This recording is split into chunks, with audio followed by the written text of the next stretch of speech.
2017. It is Tuesday, presented by SportsbookReview.com. I'll be your host today, as usual, Donnie Rightside. Got a lot to talk about here on the docket tonight. We got Major League Baseball. NBA returns to the hard court. We'll talk a little bit of NFL football and NCAA football as well. Want to bring right in a partner in crime today, every single Tuesday here on SportsbookReview.com, appearing on the closing line. Jeff Nadu, follow him on Twitter at Jeff Nadu. Very simple there, N-A-D-U, spelling of the last name. See him all over the channel doing soccer, doing the right side of campus, roundtable, closing line on Saturday, betcast, you name it, he does it. Jeff, welcome in the show today, buddy. What's up, pal? How you doing? Hey, long time no see, Jeff, huh? Yeah, these Tuesdays, you and I, we do the show every day, and then we do the closing line. But yeah, looking forward, Donnie, to talking a little college football. We'll get out and on front some of these lines. Get a baseball game tonight. Um, Excited.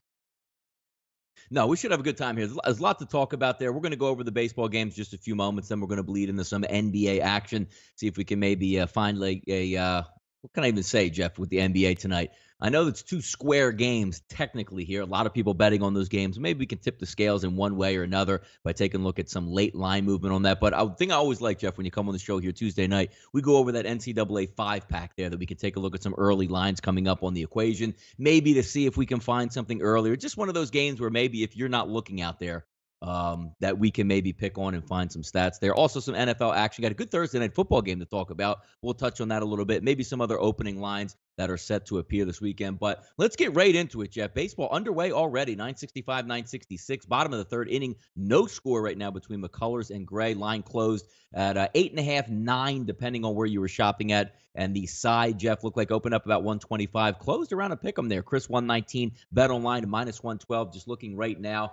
Looks like 2 outs with a man on second base in the bottom of the third inning. Jeff, do you have any thoughts on this game? Because, this one came right down to the wire. We talked about it on the right side of campus a little bit earlier today, in that Yankees spot again. I thought it was a pretty good spot to have Sonny Gray on the mound today. I thought he'd be able to battle through and get through. He has done it so far through 3 innings. I thought he had to get to 5 innings in a close game. I think they could carry it out. What were your thoughts on this game, Jeff?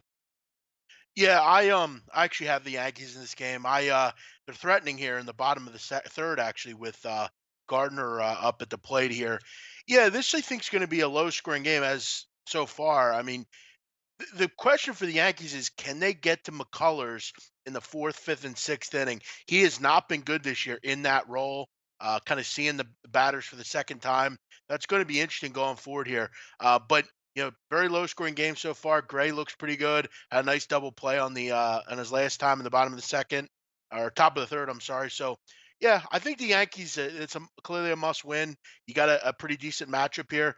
If Gray can just give you 5 or 6 innings, you're gonna have a good chance to win this one. Wouldn't mind a nice little Brett Gardner single here to get a run in. But yeah, the other games kind of more in my wheelhouse as far as what I like there.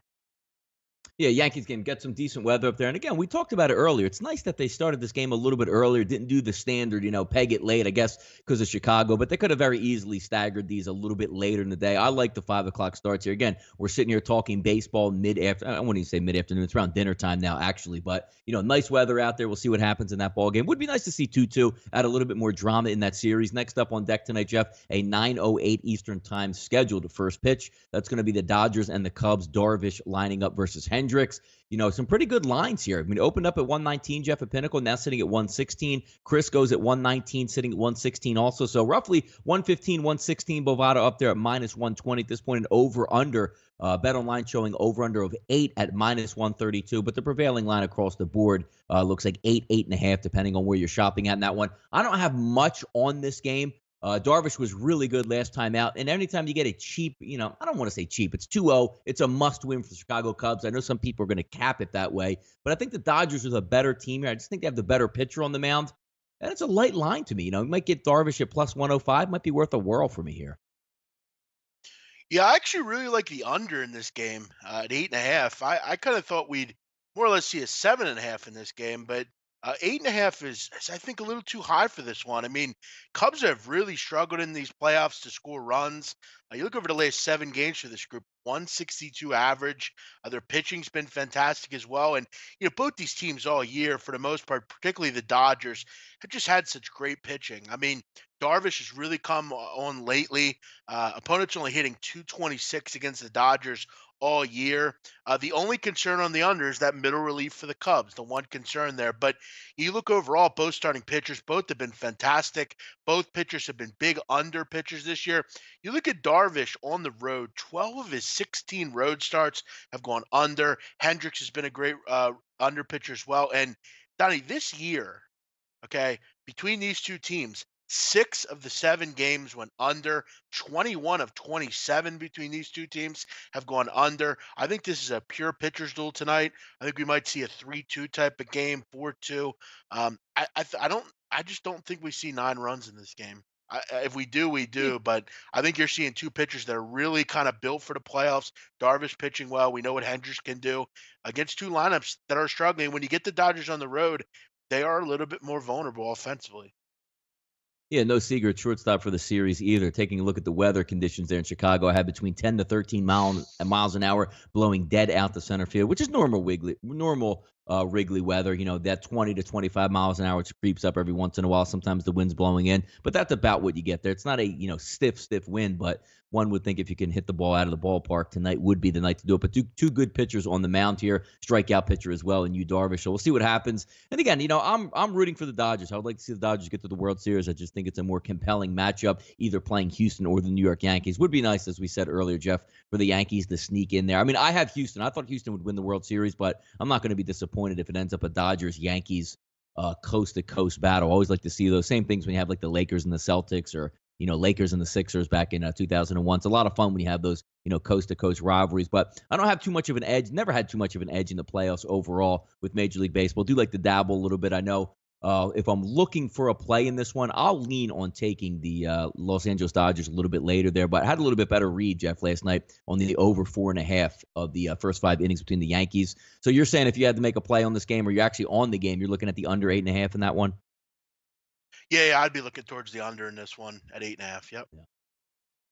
Jeff, it is 6:07 Eastern time. It's been a long time since we've talked about this, but there's a new rotation up in the 500s tonight, Jeff. And we're going to talk a little bit of NBA action on the hardwood. 8 o'clock tip, 5:01, 5:02, Boston Celtics versus the Cleveland Cavaliers. Houston Rockets and Golden State Warriors tonight, 5:03, 5:04.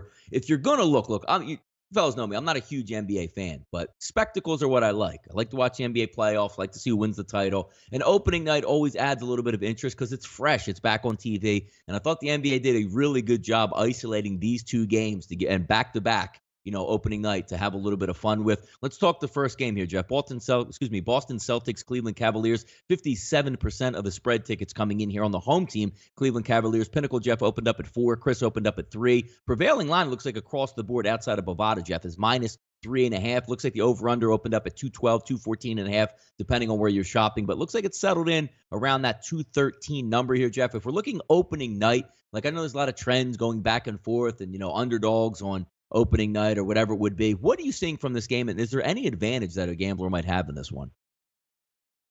Not particularly on my end. I don't.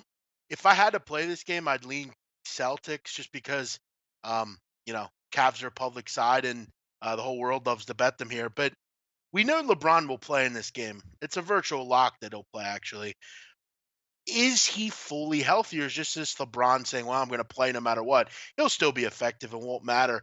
The wondering question I have is, can the Celtics get easy points inside? They're going to have the ability. Kevin Love will pan the perimeter. That's what he does. They really don't have a center. I wonder how easy it'll be for them to get into the paint in this game.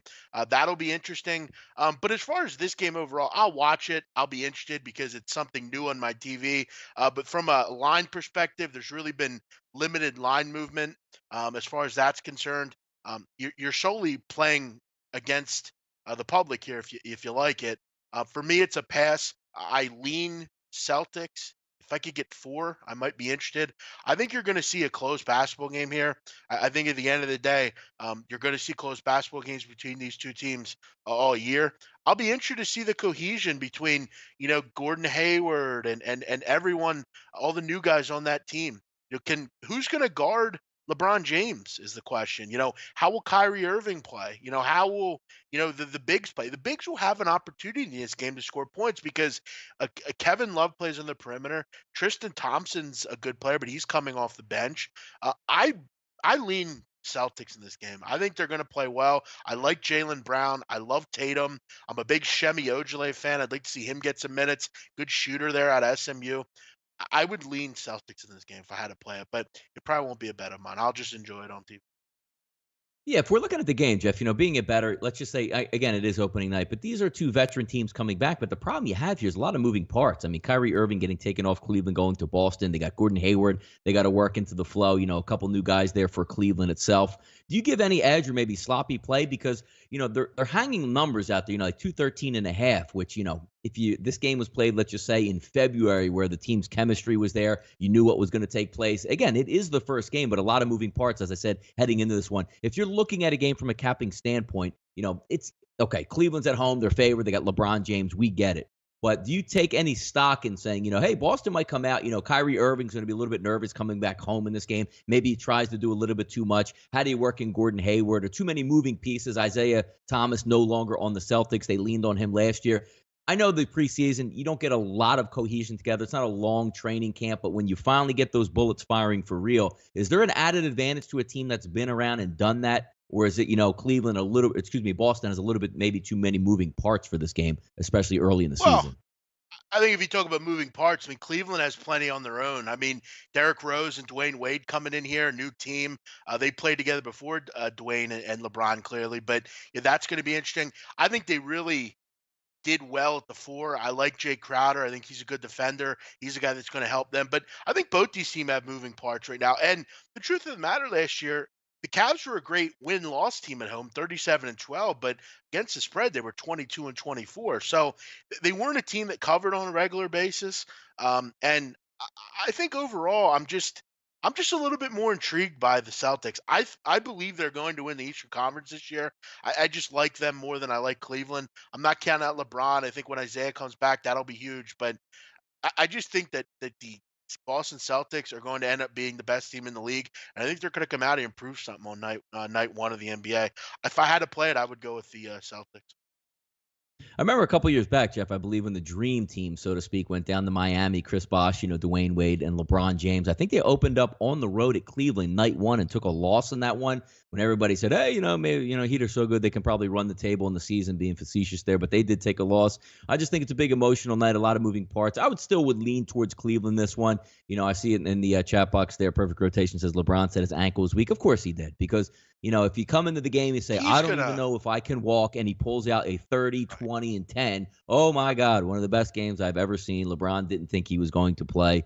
LeBron James is going to play. NBA players, you twist your ankles. And, Jeff, it's not like he twisted his ankle last night, and it's a back-to-back. It was like 2.5 weeks ago or 2 weeks ago or whatever the game was that he twisted that up. He'll be fine, then he'll be ready to play. And we'll see what's what in that one. But an interesting one. I'll be watching. I'm not going to lie.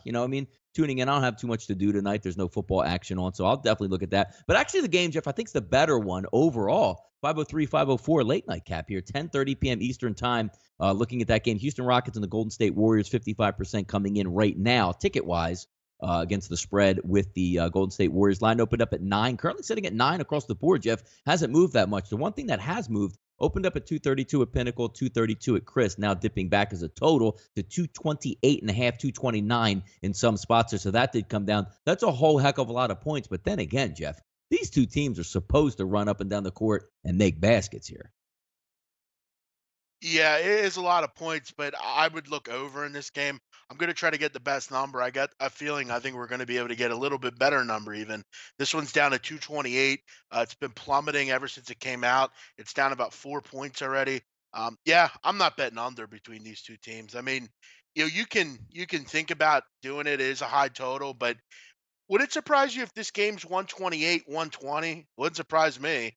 I'm not betting under. You look at the last a couple games between these two teams.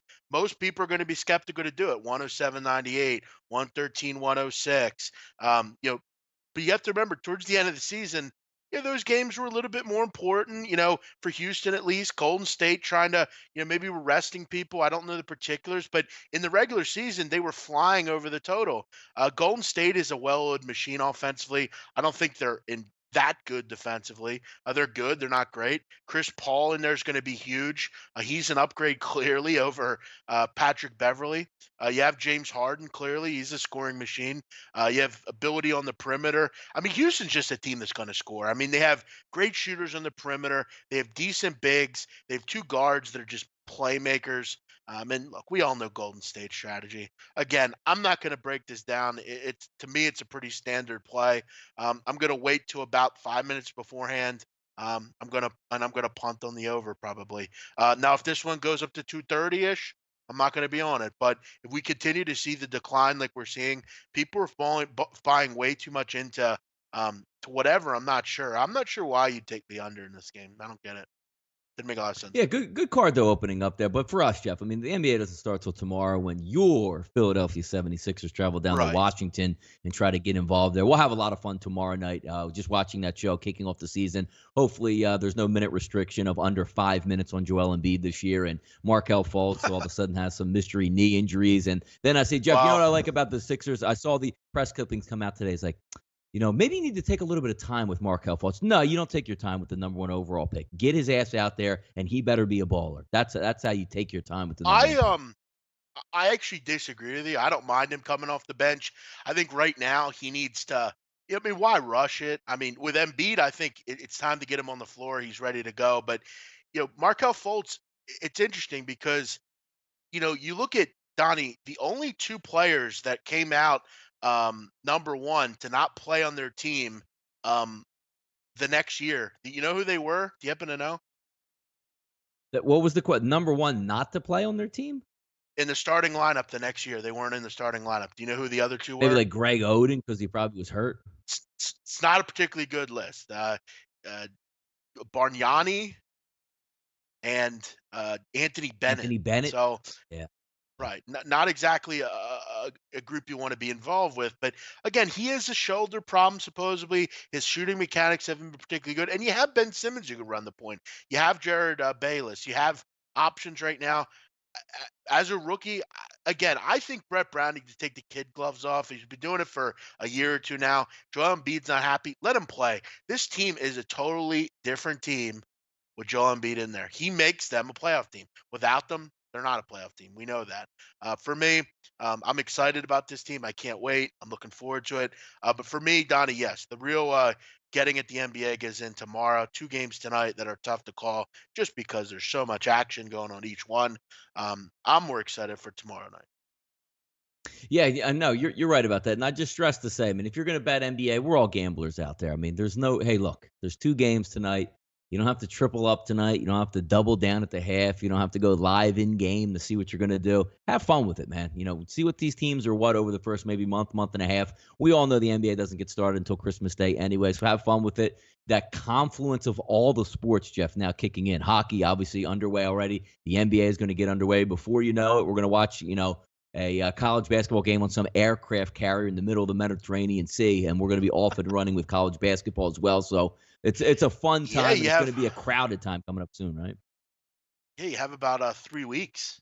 Overall, Yeah. What are we looking at first it's college pretty. basketball game? Do we know where they're at? Are they playing like in Hawaii, like in the middle of Pearl Harbor? Like where are we Yeah, playing they're that gonna first have one the at? the Hawaii tournaments, all the big tournaments early on. I actually saw today Temple's gonna play an exhibition game here in a number of days. It's gonna be fun. I'm looking forward to it. I've been doing plenty of work for the season. By the way, Donnie, Monty McCutcheon is the ref tonight for the Warrior, or not for the Cav game. He's definitely a home court ref.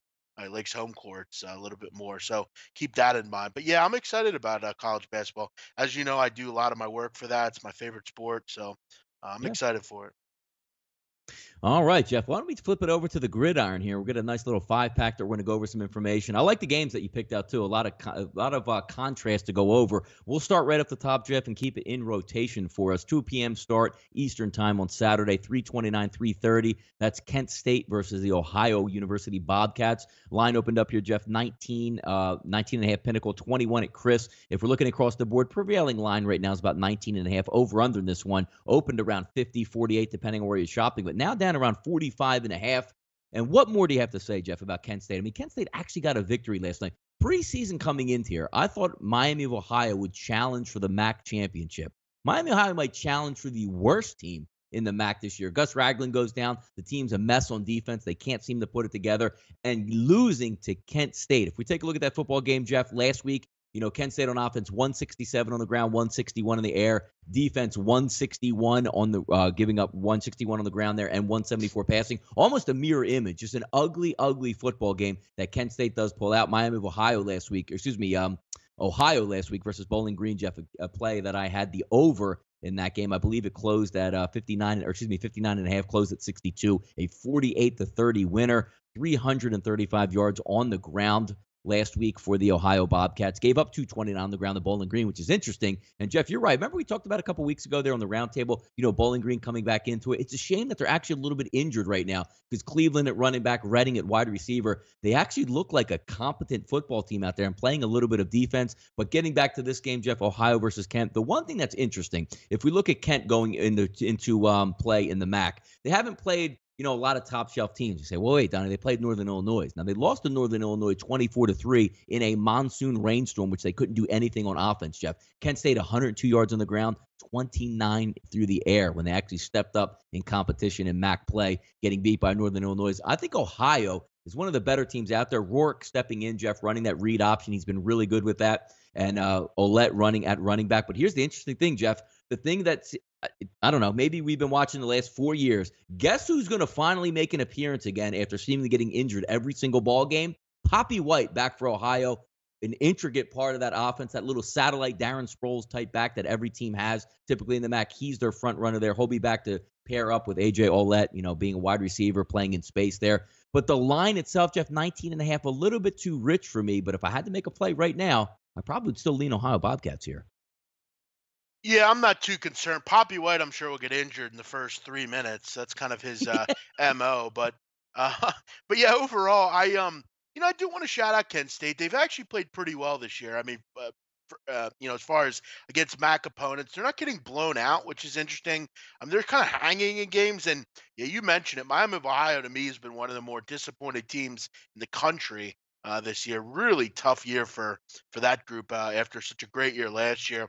But for me, I'm going to lay it with Ohio in this game. I think they're the right side. I don't think Kent State can really exploit anything that Ohio doesn't do well. Ohio's not a particularly good passing defense, but I don't think George Bolus is going to exploit them. They're going to want to kind of keep it on the ground. That's one thing Ohio does really well, stop the run. They have two really good linebackers in Chad Brown and um, Polling. Yeah. Pollin, Quitting yeah, Polling. Quentin Poling, Yep. yeah. I just don't think they can really exploit Ohio here. Ohio's at home, and look, I mean, they're putting up a lot of points. This Rourke has been Nathan Rourke's been a really good quarterback. You mentioned Poppy White, Dorian Brown, AJ Wallette. They have a really good offense. I look for them to really kind of take it to Kent State here. I just don't really trust that Kent State can move the ball. They're only averaging 261 yards a game. And they're poor. And road defense has not been good for them. They're giving up 36 points a game on the road against a team like a Bowling Green or Miami of Ohio that kind of plays a similar game that they do. I'd be more inclined to back them, but for me, this is a 38-10 type of game. I don't think that Kent State can keep up at Ohio. And Gus Ragland has been hurt for about 2 weeks now. Again, he's just kind of what made them go for Miami of Ohio. It didn't surprise me because they do play a similar game to Kent State. Ohio's going to speed it up. They're going to go quick. I just think they really just outrun Kent State in this game. Like I said, I think it's a 34-10, 38-10 type of game. Ohio runs away with this one. Yeah, here's the problem that if you wanted to back Kent State in this game, the way you get to Ohio, Jeff, is through the air. I mean, if you look at Bowling Green, Bowling Green's a passing team, but have some reason have found a running game, and it looks like a pretty decent running game with the two backs that they do run in and out. They only had 192 in there, and when I say only 192, watching that game, Morgan hit at least 3 to 4 home run shots where he overthrew his wide receiver by a good five. I'm talking, Jeff, one of those where busted coverage by 10 yards. You just have to lay it in there for like a 70-yard touchdown. He wasn't able to do that. Because if you look, Central Michigan gets 249 in the air. Massachusetts, 403 in the air. Eastern Michigan, 305 in the air. Kansas, 343 in the air. You can get them through the air, but we all know Kent State has zero passing game. One of the anomalies of the season is Buffalo. They threw for 320 yards. I'm imagining, Jeff, I probably go back and watch that game. It was probably like 2 screen passes that went 80 yards a pop to help bolster that number. But looking overall from Kent State's point of view, the one thing that you don't want to fall into is a trap when you're betting Kent State and say, they do play people pretty tough in the MAC. Sometimes there's some outlying factors. If we look at the Buffalo game where it was 27-3, Buffalo was without their starting quarterback and top 3 of 4 running backs in that football game and still beat them 27-13. If we look at the Northern Illinois game, the 24-3 game, Jeff, that rained sideways the entire game. They got pummeled. So that 23, hey, look, they fought a good fight in that game. Well, I mean, they didn't have to do much. NIU just kept the ball on the ground, made a couple plays with running quarterbacks and extended that one. And then look at Miami of Ohio, who's a complete mess, losing their quarterback, losing their running back, and they end up beating them 17-14. So they are staying in games, but a little bit outlying factors. Now they're going to get another step up in competition on the road. But we've seen it before, Jeff, with Ohio. Even with these high numbers, like Ohio at times is maddening. If you watched them last week where it's his Bowling Green in the first half, Jeff, Rourke was 2 of 8 for 10 yards 3 minutes before the half with 2 interceptions. He was atrocious to start, but then got those legs going, got the ground game going, ended up putting 48 points up after that point. So it was kind of interesting. But yeah, Ken, I mean, I could talk all day about MAC football in this one. Clearly the better team is Ohio. How motivated will they be coming into this game? I just think they do more I than think Kent. One of those games where they pull away. I think if they score 30 points here, they'll cover. I mean, that's kind of my looking at it. And if you look at the games that Kent State's played well in or kept it close, you could say. Now, keeping it close for Kent State is losing by 20 or less most of the time. It was against Marshall. It was against Northern Illinois. It was against Buffalo, Miami of Ohio, teams that play very similar to the way they do. They're just up slightly better. All those teams play pretty good defense. All those teams play slow down football. Ohio's going to speed it up. They're really just going to throw it down their throat. For me, I'm going to lean with if they could score 30 points here, they're going to win the game, and I think they will. All right, next up, Jeff, a former MAC team here, 339, 340. Those Temple Owls are going to take on the Army Black Knights here. Early indicators, 53% backing the Temple Owls here. Opened up at 6.5 at Pinnacle, Jeff, 6.5 at Chris. Sitting around 6.5, 6, depending where you're shopping out there in the favor of the home team here. The Army Black Knights over-under opened up at 49.5 at Pinnacle, 47 at Chris. Now sitting about 48, 48.5. Interesting game, Jeff. Both teams that we watch a lot of football on. I watched the entire game last week between Eastern Michigan and Army. And it's just one of those things that you watch. I don't care what type of defense you run, who you are, unless you're a Power 5 team where you just say, you know what, my athletes are better. I'm just going to wreck the line of scrimmage repeatedly. It's so hard to stop the Army Black Knights offense, man. No, it is, and that's a concern for me in this game. Temple's been eaten alive in several different games on the ground this year. South Florida ran all over them. Notre Dame ran all over them, and you're getting a very good run game here in Army, one of the best in the country. Donnie, an amazing stat, 2 amazing stats from Army. They have 8 passing completions all year. 8 in 7 Mm-hmm. games. That's amazing. And you look at also the fact of their offensive line has not given up a sack this year. They're the only team in the country to not do that. I think they're also a really underrated defensive team. 43rd overall in total defense. The question for Temple is how will they play in revenge? Army beat them in the first game of the season last year. Also, who's quarterback? Logan Marchie's injured. Might be Frank Nutiel. They don't really know. Raquel Armstead's been injured. They just really haven't been able to get this offense going, Donnie. I think this year they really wanted to lean on that run game with Sharg at fullback, Raquel Armstead. They just really haven't been able to lean on it.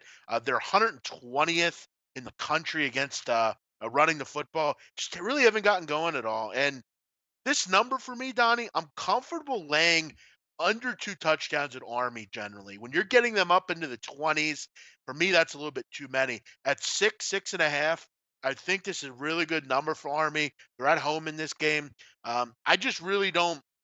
Once you think Temple, maybe they turn the corner, they win a game and they look pretty good in it. Then they lose outright to Connecticut. It's just something that I don't think they're very good this year. They haven't been able to do really anything at all, not only defensively but offensively. Army just runs it down their throat here. I'd look for them. I'd look to get on this number now as opposed to waiting. I want to lay 6.5. I'm not looking to lay 8.5. I'm looking to lay 9. 6.5 is a good number here. I think that's where I'd lay it with here with Army. Yeah, Jeff, looking in the past too, correct me if I'm wrong. I believe Army upset Temple last year at Temple, and that was a really good Temple football team. So we all know how First it's game not of the really year. a sneak up game. Yeah, no, everybody was shocked by that, pulling it out. You know what's interesting, Jeff, about this game, taking a look at it more than a side itself. I was previewing this game a little bit, watching some things. If you look at Temple, the over-under is 48.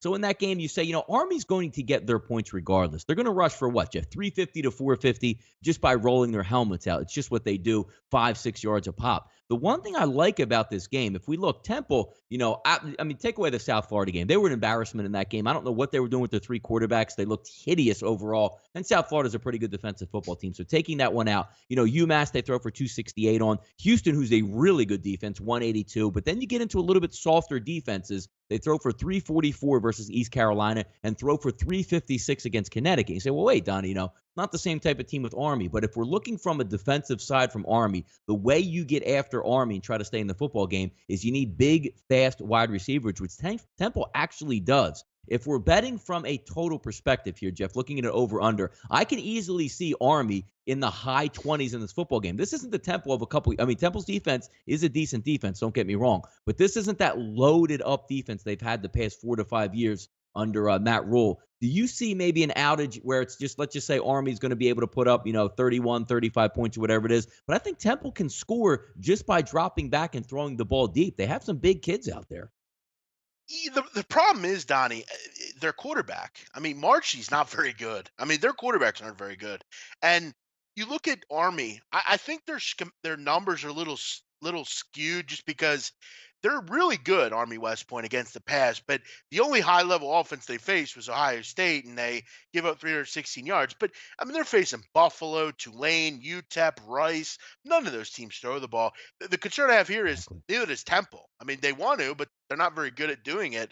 The truth of the matter, Donnie, is they're just not very good at the quarterback position. They have four quarterbacks. They're all very young, and they just haven't been very good overall. It's hard for me to bet an over with Temple just because I don't trust their offense. Their offense is really poor, and the fact that you threw against Connecticut and East Carolina, I mean, they arguably, Donnie, could be the two worst pass defenses in the country. So for me, I can't trust that Temple can go and score. I just can't.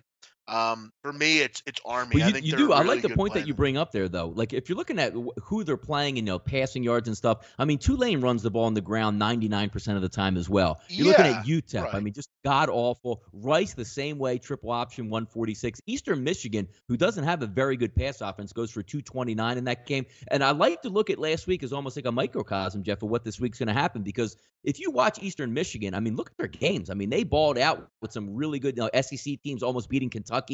Battling all through the stretch. If we're going to have 28 to 27 in that football game, which Eastern Michigan doesn't have near the talent at wide receiver that the Temple Owls do, I can see the game being played out like that. Like I like your angle there with Army. I mean, that's tough to cover. And again, Eastern Michigan did need to drive down what, Jeff, in the last 3 minutes of the ball game to actually get that even close to go for the 2-point conversion. So they had to cover there. I can see something similar in that range where both of these teams at least are getting into the mid 20s here. I'm going to take a nice hard look at the over under in this one. I don't think the weather's going to be any issue. And once again, it's hard to shut down Army. You know what I mean, Jeff? I mean, unless you're Right. Ohio State again, where we get back to the point saying we're just going to be so much more physical than you can't even run the ball.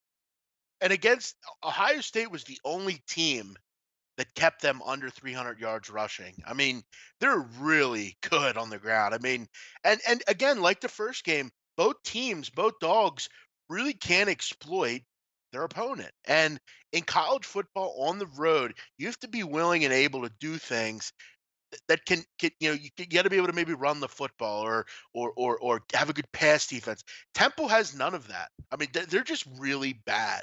And it's a shame because I didn't think losing Matt Rule would hurt this much. I knew they'd be poor. I knew they had graduation really hit them hard, but I didn't think it'd be this bad. But yeah, I'm going to lay the number here. I think Army's a much better football team. If they get up 21 in this game, it's going to be really difficult for Temple to get back into the football game. And another point, Donnie, with your over, I mean, Army's going to sit on the ball for 8, 9 minutes. You're really behind the eight ball betting overs with a team like Army just because they're really rugged. They're going to hold the ball. They will not throw. At least Navy will mix in a throw once in a while. They have 8 passing completions all year. I mean, I mean, Texas Tech does that in their first series. I mean, it's truly amazing how all they do is run, and you still can't stop it. I don't think Temple's going to get in their way either. Jeff, next game up, I want to call this team the Smashing Machine. That's 371, 372. Everything UCF sees right now, they absolutely smash. The offensive numbers that they put up on a week in, week out basis are pure insanity. I mean, I know, Jeff, Eastern Carolina stinks, but you're going to have, or East Carolina, excuse me, 238 on the ground, 365 in the air. And you say, all right, Cincinnati. Well, they only put up 141 and 374. Folks, that was only through 3 quarters in a range-shortened game. Memphis, how'd they fare? 350. Jeff, 350 on the ground, 253 in the air. It's the numbers they're putting up are absolutely staggering. Then you look on the other side of the ball, Navy, one of the best, obviously, triple option teams. No matter who Navy plays, it seems like they can move the football against. The one problem I think you're going to have here, if you're trying to back Navy or set it up, the numbers are off the charts. You say, wait a second, I'm going to get Navy at about 7.5 at home. I'll take them in under any circumstance. UCF matches up so well out there with the speed of their defense and then their offense. If you say, last week, oh, well, look at Memphis. Navy hung around and, came back and, whatever, covered the point spread, whatever it is that you want to look at that football game. This is a different animal. This is a UCF team that took Memphis and bounced them and threw them right off the football field. This is a major step up. I'm surprised that UCF is destroying everything in its path here. You say, well, Memphis didn't play D, Cincinnati don't play D, East Carolina doesn't play D. Say what you want about Maryland, who lost their quarterback in that game. They still went up north in that after hurricane and a couple weeks off and smashed them 38-10. They're an impressive football squad, but if you want to build the case, Jeff, for Navy, give Navy 7 points and watch them get down 21 points in the blink of an eye, tie game in the fourth quarter. Yeah, I think you're really starting to see a kid in Mackenzie Milton who to be honest, I think will be better than Blake Bortles in his college career. This kid is, I mean, killing it. I mean, is the better sense. I mean, he's just, and this team is absolutely murdering teams. 51 points a game. They've won every game by 27 or more. Um, and you look at Navy, and Donnie, I'm not sure there's a person in America that's not a fan of Navy that's watched them more than me. I Yeah. I watched their documentary. Everything about them I know. And they were not in that football game really last week. They were down by 10 points. They couldn't get anything going. But I got to give them some respect, Donnie. 4 turnovers. They were still right in it at the end. The thing with Navy is they're going to get that opportune turnover. They're going to get something like that to happen to go their way. They have to not turn the football over. The concern for me in this game is, A, can they not turn the ball over, which has been difficult? And UCF has one of the better turnover margins in the country. And B, can they stop this offense? I don't think they have any chance. Navy is a bad passing defense. They're going to get ripped apart in this game, if you ask me. You look at Central Florida, Donnie, 11.17 passing yards per attempt, not Yes, it's completion, not even per completion. attempt. Yes, correct.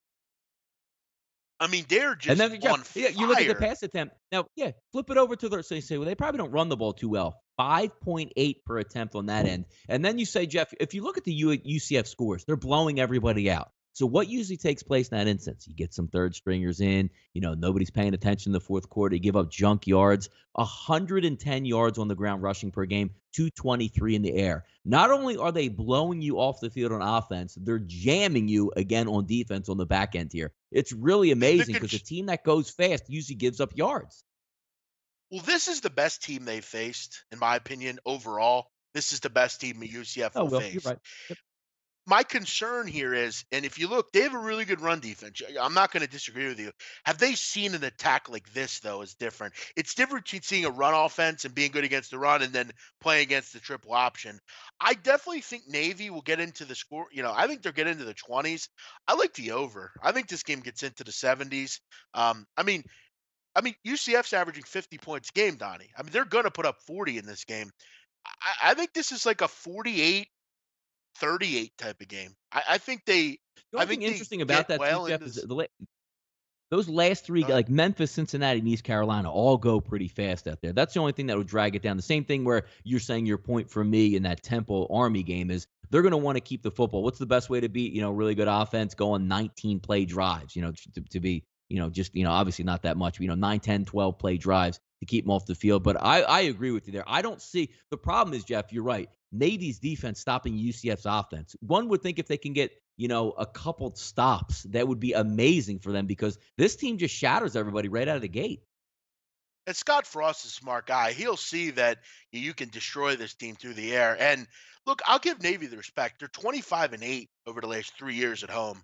They won 15 of 16 at home. They're 25-8 overall over the last 33 games. So they don't lose very often. They're a really good football team. The problem is you're stepping in front of a buzzsaw here. Do I think Navy will hold the ball a little bit? Sure, they always do, but they're a really effective football team generally when they have the football in the red zone. They're going to put points on the board. I'm not jumping in front of it. I think at the over is a play here. I'm going to go with it. 66 just seems a little low. If this was in the 70s, like if this was 74 and a half, I think it might be on to something. But at 66, I just think that's a little too low, especially for how good UCF's been. They've been blowing teams out. They've been putting 60 points on the board like it's nobody's business. They don't have an off switch. They just keep going and going. Look for UCF to shred Navy. Look for Navy to get into the high 20s as well. I think this is a 50-28, 48-31, something like that, 48-38. I think UCF will cover, but I think the better plays on the total over here. Yeah, I mean, you're looking at a team, Jeff, 5-0, 5-0 straight up, 5-0 against the spread. I mean, the odds makers have really struggled with that team. Opened up against Florida International, a 17.5 point line. At Maryland, 4.5. Memphis -5.5, win 40-13. Cincinnati 14.5, blast them 51-23 and 3/4. And then East Carolina, where they try to say, okay, we're on to you, -35, blow that one right out of the water as well. They're really impressive football team. And you're right, Jeff. So you're saying in this football game, if you can get it, what? I mean, it opened up at 6.5. You're probably not going to see that again. Chris is at 7. What's your trigger on this one? You get it back to 6.5. You would take UCF in this one, or are you just leaning towards the over here? Uh, it pains me because I can't remember. I don't think I've ever bet on the Naval against the Naval Academy, ever really. Um, I'm gonna avoid the side. Honestly, I'll root because I'll be real, Donnie. UCF's going to slip up at some point. I Yes. saw Houston last year undefeated, looking like no one was going to stop them. They went into Hmm. Navy and got their ass kicked. Kenny Amatolo's a smart guy. Um, if I'm liking Navy, I would take them to win the game personally. I think if they're Yeah. going to be in this one, they'll be in it to win it at the end. For me, it's going to be a total play. Interesting question. Do I think there'll be a defensive touchdown? One of the listeners is asking. Yeah, against Navy, you're always going to have that opportunity, especially a team like UCF, who's very good with turnover margin. If AB, it's AB. If AB plays well here, they will be in this game. I believe that. But he's been a guy that struggled at times this year. I'm going to go over. Let's look over here, Donnie. Can If they they sneak win, Chris High down the middle a couple times with some passes in this game, Jeff? You're going to have to open it well, up a they little got bit, Chris right? High back. They got Chris High back. They got Bonner back. Malcolm Perry's been great for them. And I'll tell you what, Tyler Carmona's had a good year. They've instituted, Donnie, this little facet of plays for Navy. Ivan Jasper instituted this shotgun offense that AB played in high school where they instituted a little bit more throwing the football. And if you've looked over the last couple weeks, they've had to come from behind. It's been nice seeing them throw the ball a little bit more because Carmona is a really good receiver, sure-handed kid. No, you're right there. Two more games, Jeff, here up on the top. But three good games. I like the conversation on both of these. So a little bit, I don't want to say off the radar games, but something that some people might not be looking at. Very intriguing. Next one, it's going to be fun to watch this next one to me. 389, 390, Tennessee, Alabama. Nick What's Saban going to has be the fun about hammer out watching with this the game? nail. Because I'm telling you, the hammer's out, the nail's out, Yeah. and the coffin is ready to go. And don't you know that Nick Saban is sitting back there saying, you know what, coach is in his position, Jeff. He's won a ton of national titles. What else there is there to do? But just throwing those jabs at other coaches out there, like as you would say, Jeff. You come at the king, you best take your best shot. You're going to go into play Alabama here, and he's holding that anvil, just like, back in the Roadrunner days over Wile E. Coyote saying, if I just let my boys loose today, you will be out of a job within 24 hours. I think he's going to have some fun with this. Line opened up at 34, now currently sitting 34.5, sportsbook.com at 35. Over under, Jeff. Interesting one at 50, because anytime you have to play devil's advocate here. When you see that 50 up there, you go, one of two things is going to happen. Can Tennessee get the 14 points? Because we know, Jeff, look, team total for Alabama has to be around 40, no? I would say 38-ish, probably. Because 38, I 37, mean, you probably. know that they're going to run it, especially in the first half. I mean, I can see this game already being played out right now, Jeff. At the half, 27-0 Alabama. I mean, that's just the way this game feels to me. I mean, look at the total's 50 and they're 34-point favorites. So yeah, I mean it's crazy. I got to tell you, Donnie, the interesting thing about Alabama is they're going to win. They're going to win big. Yes. And the question I think every week for this team is, can they pitch a shutout? That's the question for Alabama every year, every game. I think this is, I mean, I actually almost feel bad at this point for Tennessee. I feel bad for their football fans because it's a great state down there. I know Guan White's a big It's a Tennessee great. fan. You're right. The fans are great, Tennessee. You're right. Yeah. They are, and I feel bad for them at this point because I think they should have fired Butch Jones weeks ago. The fork was stuck into Tennessee weeks ago. And what's so brutal about this game is in the last 3 games, Tennessee scored 26 points combined. Okay. They have to go on the road and face Alabama in this game, which clearly, if you look at the last several weeks, I mean, they can't even beat UMass horribly, let alone South Carolina. You're going to go on the road. Tennessee's among, Donnie, the worst rushing defenses in the country. One of the worst. They're giving up over Yes. 5.1 yards a carry. That's really scary. And then the other scary thing is, how are they going to move the damn ball against Alabama? I mean, the run defense for Alabama is the best in the country. They're giving up 10 Hmm. points a game. I feel bad for John Kelly because he's a good player. I just think he's really going to be bottled up in this game. Over the last 16 quarters, Donnie, Tennessee has scored 2 touchdowns in that time. Hmm. I know I say this a lot. I really have a hard time believing that Alabama gives up points in this game. I don't.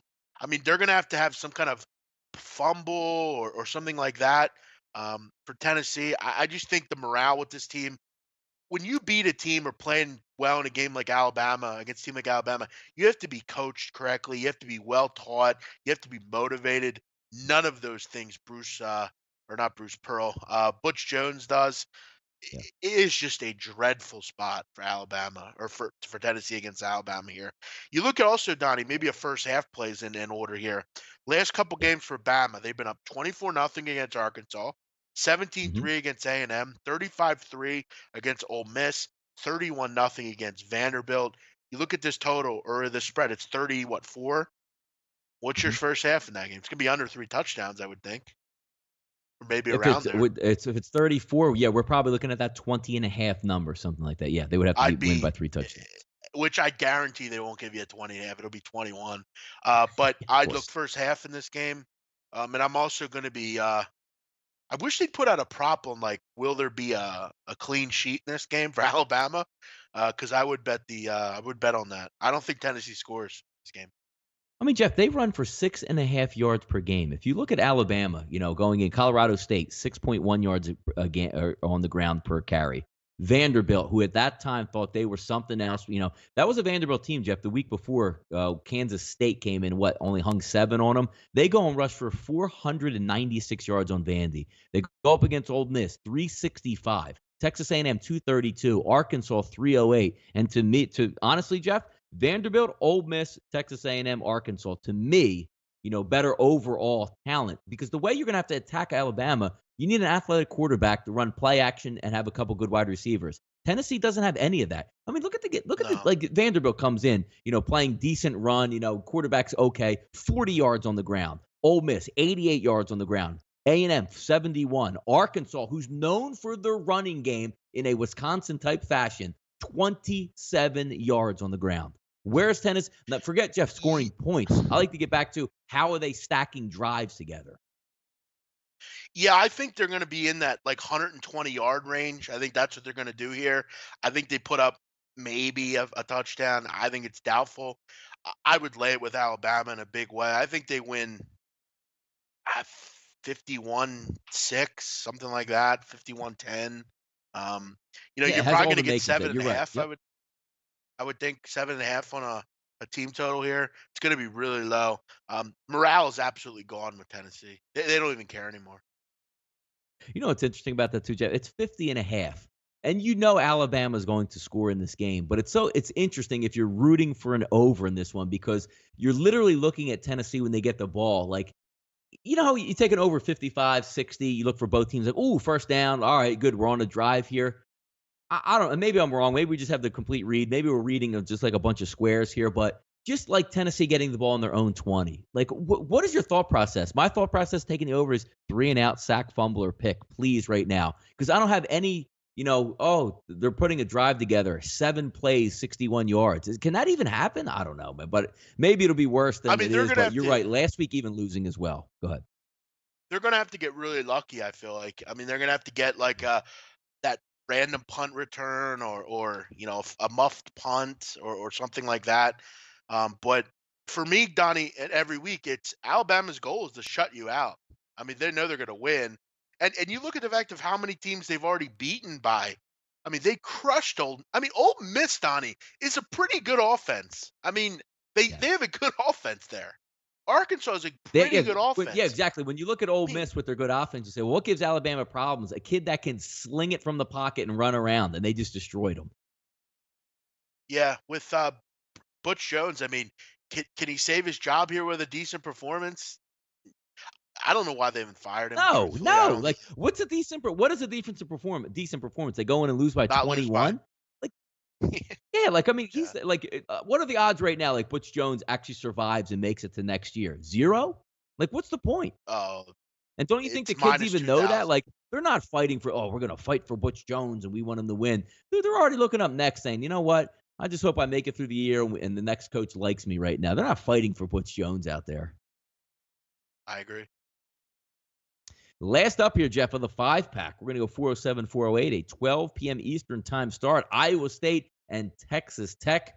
Offense seems to be the point of the day here. Obviously, anytime you talk about Texas Tech, you're going to get some offense. Over under, Jeff, opened up 71.5, 69.5, depending on shopping sports books. Currently sitting around 69.5 right now. A touchdown favorite, -6 at Pinnacle, -5 at Chris. Currently sitting between 6.5 and 6. What are we looking at this in a Big 12 matchup? We saw Texas Tech go to West Virginia, build a nice lead, crumble late, because obviously when you have a quarterback or an offense that throws the ball repeatedly the entire game, the other team can come back. And also Texas Tech, not really known for its defense. What can we anticipate here, Jeff, from Iowa State going down and playing at AT&T Stadium or Field, whatever they call it down there in Lubbock in this football game?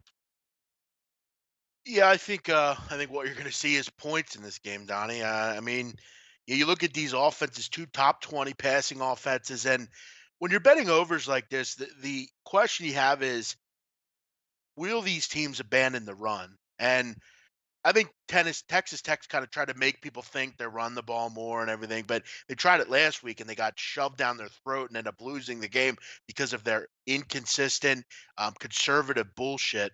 And I think in this game they're going to abandon the run early. Iowa State's got a good run defense. I think we're going to see plenty of points. The big name here is Coty for Texas Tech. He's back. He was back last week. Him and Shimanek have a really good relationship.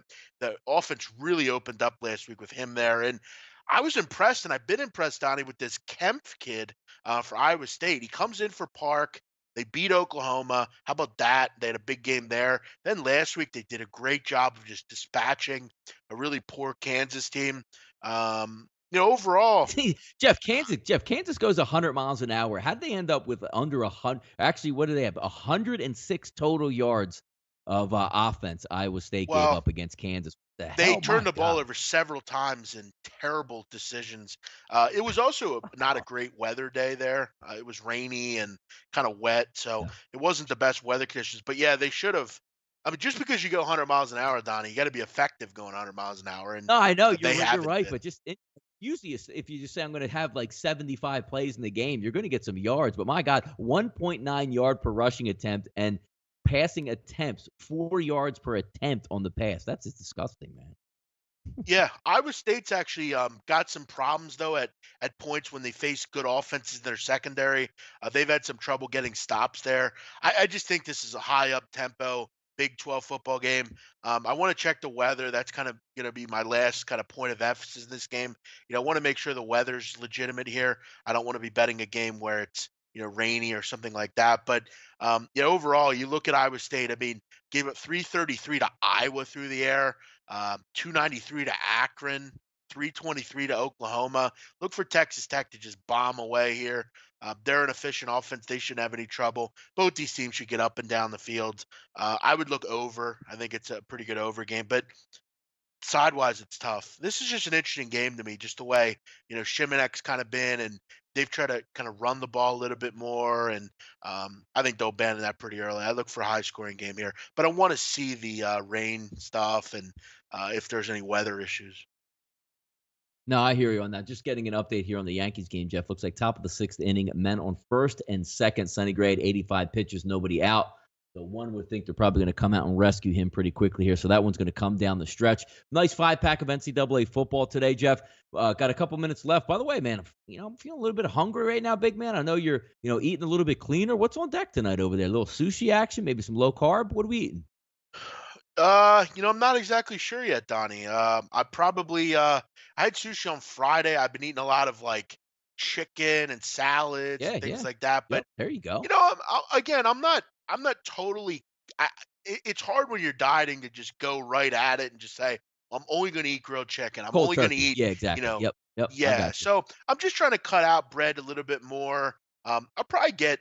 There's a grill near my house that I go there. I'll get burgers, but I won't eat the bun, stuff like that. Mhm. Little brown Yeah. rice, things like that.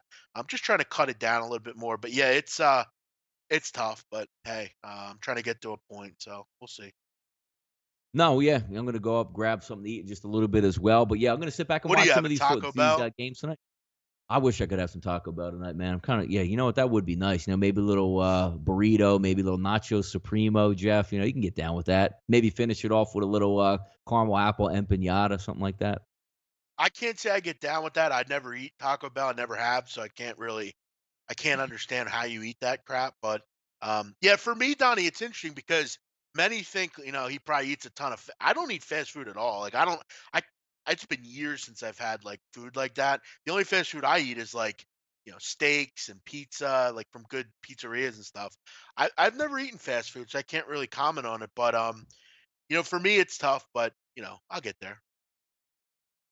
No, I hear you. But hey, man, thanks. Hey, we talk more. We spend more time, me and you, probably than we do with our own families. Always a fun time here on Tuesday night going over the 5-pack in baseball. What do you got before we get out of here, Jeff? What do you got coming up here on the week, and what can we look forward to here on the channels at Sportsbook Review? Yeah, we've been filming some soccer stuff. That'll continue. Busy time right now in soccer. You got your Europa League, Champions League. You got the regular leagues. You had qualifiers. You have qualifiers for the World Cup coming up here soon as well. College basketball's getting going, but tomorrow I'll be live 2 o'clock special time, 2 o'clock. Premier League punters. We'll get back into the Premier League. We've done really well over at our picks on that videos there.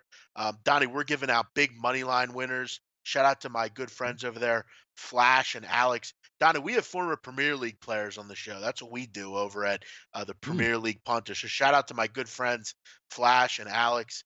Donnie, Flash was the first person to ever sue a Premier League team and win. He won. How about that? Um, How about that? Yeah. so yeah, so we'll look forward to that tomorrow. We got all sorts of stuff. Roundtable tomorrow. Looking forward to that. So it's going to be exciting. Another exciting week here at SBR Forum.